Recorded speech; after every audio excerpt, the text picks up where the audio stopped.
j'espère que vous allez bien.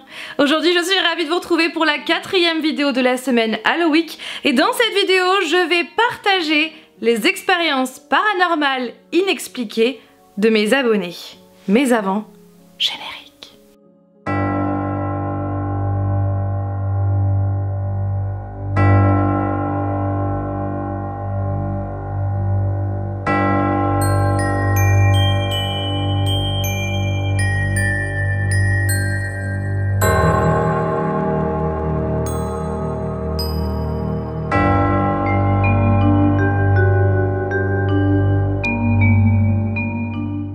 Alors bien évidemment nous ne sommes pas là pour juger, moi dans la vidéo ainsi que vous en commentaire, nous ne sommes pas là pour juger et c'est vraiment avec beaucoup de bienveillance et beaucoup de respect que je vous raconte les histoires qu'on m'a envoyées, que certains de mes abonnés m'ont envoyées et vraiment merci à vous, d'ailleurs certaines puisque ce ne sont que des filles et vraiment merci à vous d'avoir participé parce que franchement sans vous cette vidéo ne serait pas là et sachez que j'ai lu vraiment vos histoires avec beaucoup d'attention et ça m'a vraiment beaucoup touchée et franchement merci à vous d'avoir participé. Aussi loin que je m'en souvienne j'ai toujours été attirée par le paranormal, je pense depuis que je suis en âge de voir des films et des séries, je suis passionnée par ça et j'y crois très fortement, bien que je n'ai jamais vécu d'expérience paranormale. J'ai vécu une expérience inexpliquée mais rien de paranormal et c'est vrai que j'ai toujours été attirée par ça et le paranormal m'attire vraiment beaucoup.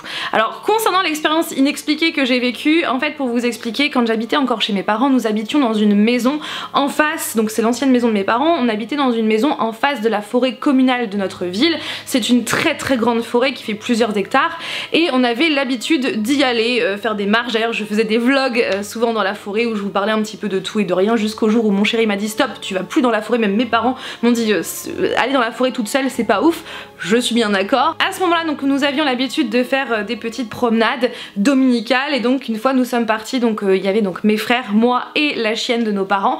Nous sommes partis tous les quatre voilà, faire une petite marche et à un moment donné on s'est aperçu que nous étions beaucoup trop loin, nous étions arrivés dans une partie de la forêt où on n'allait vraiment jamais parce que cette partie là était beaucoup trop loin de la maison et à ce moment là on a commencé à se sentir mais vraiment très mal à l'aise et la chienne a commencé à se mettre à pigner, mais vraiment pigner et à reculer comme si quelque chose n'allait pas. L'air ambiant était quand même assez étrange parce qu'il y avait vraiment pas de bruit, les arbres on les entendait quasiment pas, les oiseaux on les entendait plus, il y avait vraiment aucun bruit à part la chienne qui se mettait à pigner et tous les trois on était vraiment mais pas très à l'aise.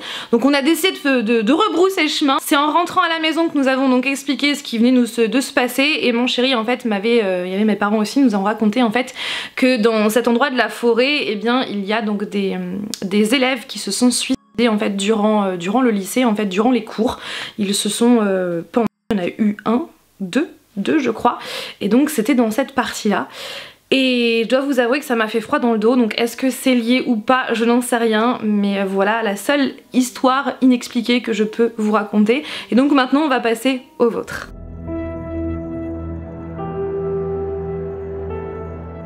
Je commence avec les deux histoires inexpliquées paranormales d'Ornella. La première histoire s'est déroulée quand j'étais encore bébé. En fait, j'avais dans ma chambre un babyphone et un Père Noël chantant, donc les décorations de Noël, qui étaient en haut d'une armoire.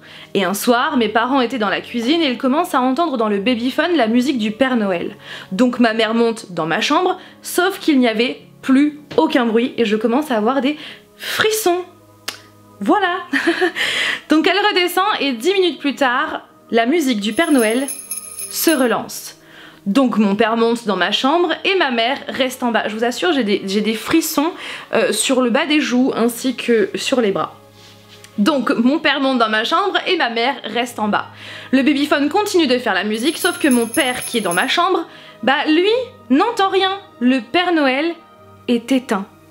Donc dans le doute, il enlève les piles et redescend. Et là, encore une fois, le Père Noël commence à chanter dans le babyphone. Donc forcément dans la panique, mes parents sont remontés en vitesse, ont enlevé le Père Noël, sont allés le mettre à la benne et j'ai dormi avec eux cette nuit-là. Donc un peu angoissant quoi, on sait vraiment pas comment c'est possible. Alors clairement c'est l'angoisse, c'est pour ça qu'avec avec Flavien nous avons enlevé le babyphone assez rapidement parce que voilà on entend très bien la nuit, voilà, on a le sommeil plutôt léger et puis les murs sont très fins donc pas de problème de ce côté là, donc c'est vrai que nous ne sommes pas très babyphone parce que moi en tout cas pour ma part je psychote beaucoup et j'ai toujours eu peur d'entendre en fait des bruits ou des trucs qu'il faudrait pas en fait et que ça m'angoisse et de me dire mais attends Alec est tout seul dans sa chambre alors que qu'est-ce qui se passe? Donc là j'avoue que c'est hyper angoissant. Pour la deuxième histoire cette fois, c'est arrivé quand mon frère était petit, peut-être 2 ans. Il faut savoir qu'à cette période on habitait chez mes grands-parents et que mon grand-père venait de décéder il y a 1 mois environ. Mon frère était assis sur un banc sans dossier avec mes parents et d'un coup il a basculé en arrière. Jusque-là normal, un bébé qui perd l'équilibre. Mais il est tombé hyper rapidement sans qu'aucun de mes parents n'ait eu le temps de réagir. Sauf que mon frère s'est arrêté dans le vide, le crâne à quelques centimètres du sol, comme si des mains l'avaient rattrapé. Et il s'est posé sur le sol tout doucement, sans aucune blessure, sans même qu'il ne se mette à pleurer.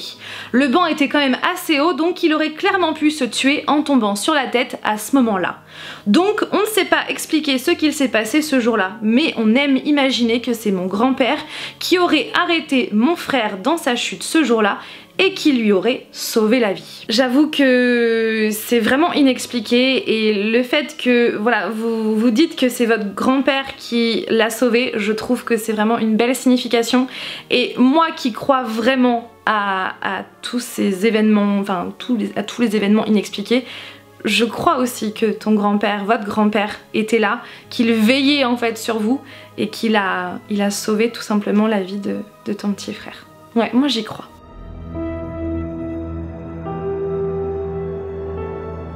À ce moment-là, j'avais 18 ans. J'étais en couple avec un garçon très irrespectueux. J'avais un oncle d'une 30aine d'années que j'adorais, mais avec qui la relation était compliquée, il était particulier. Il est mort l'été de mes 18 ans et ça a été un peu traumatisant. Il faut savoir que mes grands-parents, morts également, possédaient un petit manoir à l'époque, couvert de lierre, avec une rivière qui passait devant. Ma mère et ses frères avaient reçu une barque en cadeau à un Noël quand ils étaient petits, et cela arrivait qu'on fasse de la barque sur cette petite rivière. Personne n'était vraiment au courant, mes grands-parents étaient morts depuis longtemps, je ne parlais pas du manoir ni des souvenirs associés, et pour mon oncle, ça me faisait trop mal, donc j'en avais parlé à personne, hormis mon petit ami. Bref, voilà. En l'occurrence, ce soir-là, on était fin août, et j'étais dans mon appartement avec mon petit ami. Sauf qu'il s'est montré insultant et presque violent pour rien. Je vis au rez-de-chaussée et je refusais de laisser la fenêtre ouverte par peur que quelqu'un ne rentre, et mon mec m'a insulté parce que j'ai dit non. Voilà où on en était rendu. Alors que le ton monte, la lumière de ma chambre explose littéralement avec étincelle. Il va dans le couloir et la lumière ne s'allume pas.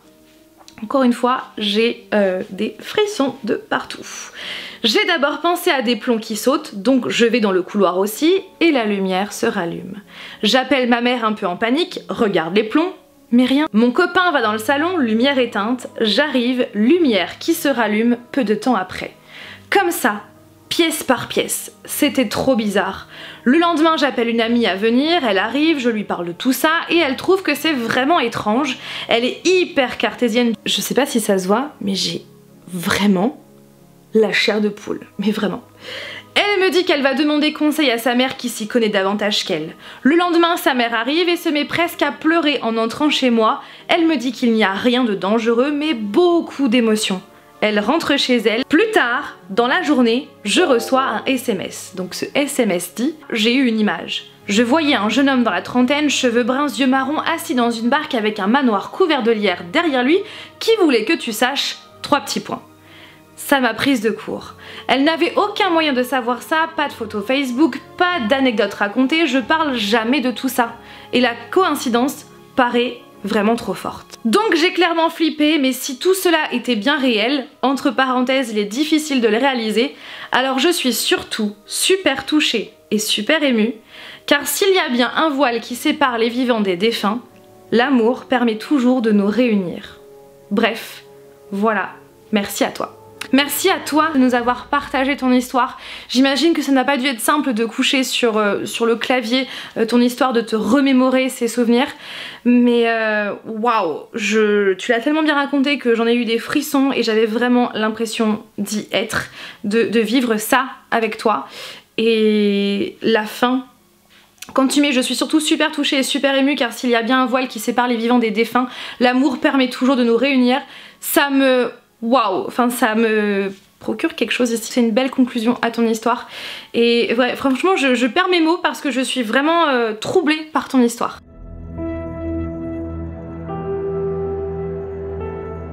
Passons maintenant à l'histoire de Manon. Il y a 2 ans, ma grand-mère est morte. Il y avait chez elle un miroir accroché à une corde dans la salle à manger. Et 6 mois avant son décès, elle avait mis sa chambre à la place de la salle à manger car elle n'arrivait plus à monter dans sa chambre. 2 jours avant son enterrement, c'était chez elle, avec ma mère, mon oncle et ma tante.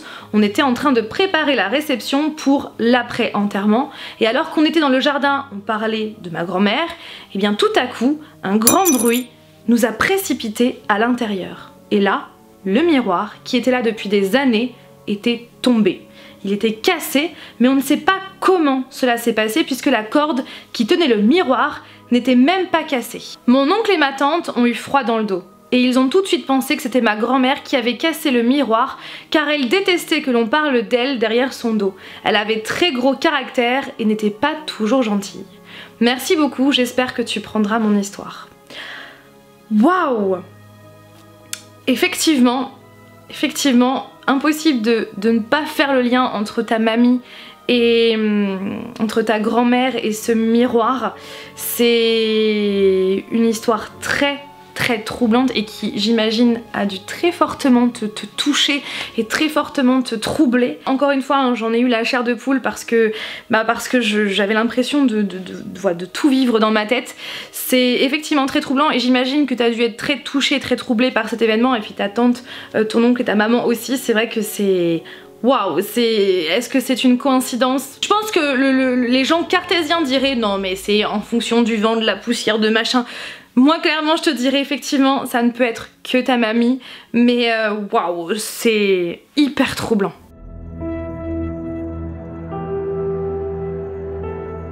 Maintenant je vais vous raconter l'histoire de Gaël. J'ai toujours été très proche de l'un de mes oncles que je pouvais considérer comme un deuxième papa. On a toujours beaucoup aimé la musique tous les deux. Lorsqu'il a fallu lui faire un cadeau pour ses 50 ans, on a choisi de lui offrir une chaîne hi-fi. C'était il y a 20 ans. Malheureusement, 4 ans plus tard, il est décédé d'un cancer. Lorsqu'il a fallu débarrasser la maison où il vivait, j'ai demandé à pouvoir récupérer la chaîne pour avoir un souvenir de notre lien avec la musique. Quelques mois plus tard, je me trouvais dans ma chambre et je n'étais pas très bien. La période du collège n'a pas été très facile en plus du décès de mon oncle. Tout à coup, la chaîne hi-fi, qui était éteinte, s'est allumée. J'ai encore une fois des frissons. La première fois que ça m'est arrivé, je me suis dit « Ok, elle a eu un bug.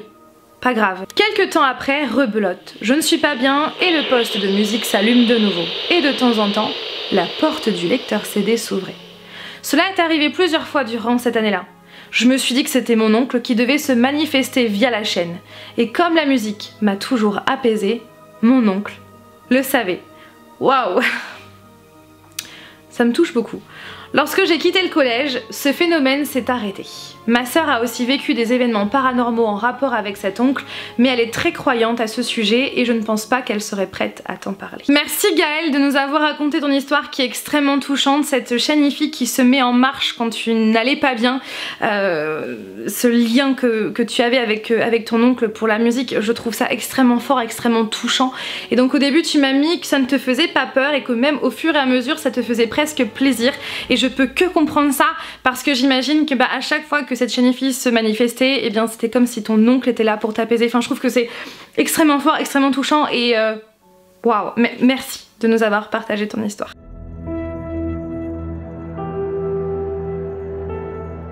Pour terminer cette vidéo, je vais vous partager l'expérience paranormale d'Alexia. Bonjour Fanny. Comme convenu, je te fais part de mon expérience paranormale, si on peut appeler ça comme ça, mais c'est une expérience qui m'a énormément marquée et qui m'accompagne au quotidien dans la vie de tous les jours et dans ma façon d'appréhender la mort, on peut dire ça comme ça. En 2007, je suis rentrée à la fac. Et ça a été une période très compliquée pour moi parce que je me suis rendu compte que ça n'avait plus rien à voir avec le lycée et je n'avais pas encore 18 ans. Je suis partie vivre en colocation avec des copines et j'avais beaucoup de mal à m'adapter. J'ai appris la maladie de mon grand-père maternel dans le même temps, ce qui a rajouté de la difficulté. J'étais pas très bien dans ma tête et arrivée aux fêtes de fin d'année, je suis rentrée chez moi. Pour les vacances de Noël 2007 et le 24 décembre, ma grand-mère paternelle est tombée et elle a dû être hospitalisée. Quelques jours plus tard, nous avons reçu un appel pour nous dire que ma grand-mère était décédée brutalement sans raison particulière. Je pensais à elle tous les jours et même si je continuais à sourire en public, à l'intérieur, j'avais vraiment une sensation de mal-être intense qui ne passait pas. J'ai raté mes examens, j'étais au fond du trou. Pour en venir à l'événement paranormal, ça s'est passé quelques semaines après le décès de ma grand-mère. J'avais comme besoin de savoir qu'elle était bien, ou en tout cas, qu'elle était quelque part où elle était bien. J'ai toujours été attirée par le paranormal, mais je n'ai jamais vécu jusqu'à ce moment-là d'expérience particulière. Et donc ça s'est passé une nuit. J'ai fait un rêve assez commun sur le principe qui se passait dans l'appartement où vivaient mes grands-parents. J'ai rarement dans mes rêves des lieux reproduits de façon fidèle. Je rêve quasiment jamais de ma maison ou celle de mes parents ou de lieux que je connais bien, mais ce soir-là, si. Et là, ça se passait chez mes grands-parents. C'était vraiment très réaliste dans le décor et j'étais assise à une table dans mon rêve à discuter avec mes parents quand soudain j'ai eu l'impression que je n'étais plus dans un rêve, que j'étais pleinement consciente de ce qui était en train de se passer. Comme si j'étais réveillée mais que j'étais encore dans mon rêve. Mes parents étaient figés et moi je me suis levée en me demandant ce qui se passait quand soudain ma grand-mère est rentrée dans la pièce.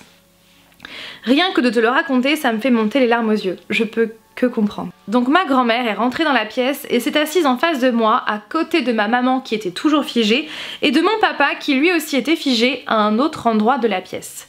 J'avais donc 18 ans à cette époque. Ma grand-mère s'est assise en face de moi. Elle m'a dit que je devais arrêter de pleurer, que je devais passer à autre chose et continuer ma vie. Qu'il ne fallait absolument pas que je m'inquiète pour elle, que là où elle était bien. Qu'elle ne pouvait pas encore aller plus loin, je n'ai pas bien compris le sens de cette phrase à l'époque ne m'intéressant pas à la vie après la mort concernant le paranormal, mais que ce n'était pas grave, qu'elle était avec nous et qu'elle nous regardait, que je pouvais être rassurée et que je pouvais aller de l'avant, qu'elle serait toujours avec moi. Elle m'a attrapé les mains, ensuite elle s'est levée, elle a quitté la pièce et le rêve a repris comme si de rien n'était. J'ai encore une fois des frissons et ça me touche beaucoup. Sauf que quand je me suis réveillée, j'avais vraiment l'impression que j'avais déjà été réveillée à ce moment-là, que mon rêve avait été coupé par un moment hors du temps où j'étais pleinement consciente de ce qui se passait et je me souviens 15 ans après exactement de ce qu'elle m'a dit. Je me suis sentie tellement soulagée quand je me suis réveillée de savoir qu'elle allait bien et que j'avais pu discuter avec elle parce que pour moi c'était vraiment réel. J'imagine que ça a dû être le déclic, le soulagement de la boule qui a dû être coincée ici depuis le décès de ta grand-mère. J'imagine que ça a été un soulagement parce que tu savais qu'elle allait bien. Et je pense que ta vie a dû mieux aller par la suite, j'imagine. J'ai continué ma vie et 10 ans plus tard, quand avec mon conjoint on a projeté de faire un bébé, quelques jours avant d'apprendre que j'étais enceinte alors que c'était pas du tout attendu à ce moment-là, j'ai encore rêvé de ma grand-mère.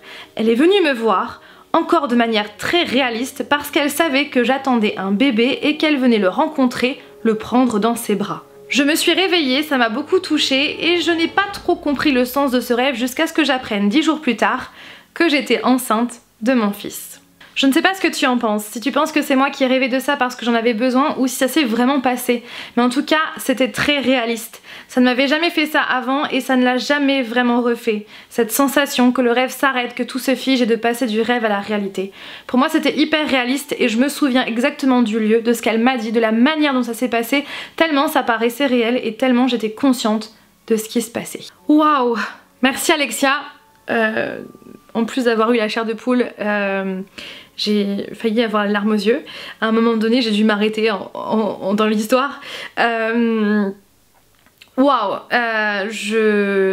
ayant perdu ma grand-mère 2 ans auparavant, je peux que comprendre,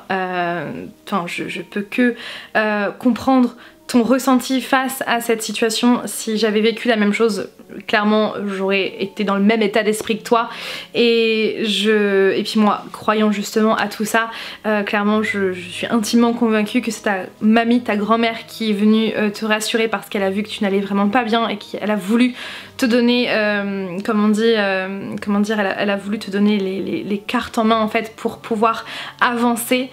Et waouh, c'est extrêmement touchant, et c'est... Pour moi j'y crois. Alors je suis pas calée dans les rêves, mais je sais qu'il y a des rêves, j'ai déjà entendu parler des rêves, une sorte de rêve éveillé. Alors rien à voir avec les paralysies du sommeil, mais vraiment un rêve éveillé. Il faudrait approfondir le sujet là-dessus, parce que en tout cas le sujet des rêves moi me passionne, entre les rêves lucides, tout ce qui est la conscience dans les rêves, etc.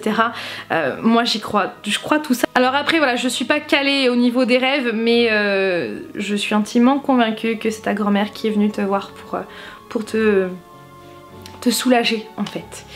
Et merci d'avoir raconté ton histoire parce que c'est extrêmement touchant. Merci à vous d'avoir écrit vos témoignages. J'imagine que ça n'a pas dû être simple de vous replonger dans ces souvenirs là. Et merci pour votre confiance. Merci de m'avoir fait confiance, d'avoir accepté que je partage vos histoires pour une vidéo. Et encore une fois, une très très forte pensée à vos proches qui ont fait partie de vos témoignages. Pour le concours de la vidéo, je vous propose de remporter cette fois-ci un exemplaire du premier tome de ma saga marquée, donc qui s'intitule Le pouvoir de l'encre. J'espère que ça vous plaît, donc si vous avez envie de commencer ma saga et donc de remporter cet exemplaire, regardez en barre d'informations pour voir les conditions et pour remplir le formulaire Google Form.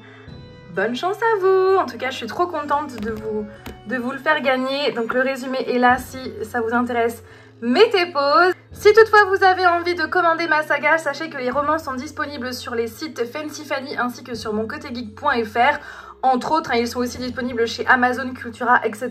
Mais si vous commandez sur moncotegeek.fr ou fancyfanny.fr, sachez que tous les exemplaires sont dédicacés par mes soins. Voilà pour cette vidéo, et oui, dernier remerciement, merci à vous parce que j'ai vu tout l'engouement qu'il y avait donc pour cette semaine Halloween depuis le début de la semaine, et de voir que mes vidéos vous plaisent, que cette semaine vous plaît, franchement ça me fait trop chaud au cœur. Donc je suis vraiment contente d'avoir fait cette 7ème édition de la semaine Halloween, donc c'est trop bien. Donc sur ce, eh bien prenez bien soin de vous et de vos proches, et je vous dis à demain 17 h pour la 5ème vidéo de la semaine Halloween. Bye.